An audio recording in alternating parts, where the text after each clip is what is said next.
কি আজব ব্যাপার, ম্যাচ দিচ্ছে না আইসিসি। চ্যাম্পিয়ন্স ট্রফির প্রস্তুতিতে কাদের বিপক্ষে খেলবে বাংলাদেশ? বড় টুর্নামেন্টের আগে প্রস্তুতি ম্যাচ একটা রেওয়াজই বটে, তবে এবারে চ্যাম্পিয়ন্স ট্রফির আগে সেসব হচ্ছে না। আইসিসি কোনো আনুষ্ঠানিক প্রস্তুতি ম্যাচ দিচ্ছে না কোনো দলকেই, যে কারণে শেষ মুহূর্তে এসে সব দল দ্বিপাক্ষিক কিংবা ত্রিদেশীয় সিরিজ খেলে প্রস্তুতি নিচ্ছে। তবে চ্যাম্পিয়ন্স ট্রফির আগে চলতি বছর একটা ওয়ানডে ম্যাচ খেলেনি বাংলাদেশ, যার ফলে নাজমুল হোসেন শান্তর দলের কাজটা কঠিনই হয়ে পড়েছে।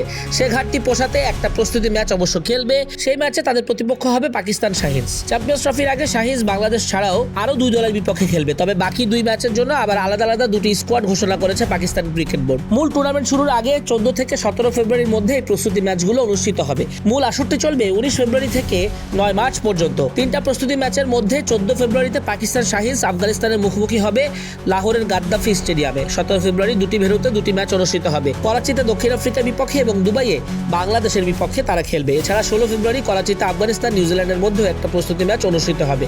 পাকিস্তান শাহিনসের নেতৃত্বে থাকবেন ভিন্ন 3 জন অধিনায়ক। 14 ফেব্রুয়ারির ম্যাচে আফগানিস্তানের বিপক্ষে লাহোরে দলকে নেতৃত্ব দিবেন অলরাউন্ডার শাদাব খান। 17 ফেব্রুয়ারি করাচির ম্যাচে দক্ষিণ আফ্রিকার বিপক্ষে দলকে নেতৃত্ব দিবেন মোহাম্মদ হুররাইরা। একই দিনে দুবাইয়ে বাংলাদেশের বিপক্ষে পাকিস্তান শাহিনসের অধিনায়ক হবেন মোহাম্মদ হারিস। এই ম্যাচগুলো চ্যাম্পিয়ন্স ট্রফির জন্য পাকিস্তানের চূড়ান্ত প্রস্তুতির অংশ হিসেবে বিবেচিত হচ্ছে।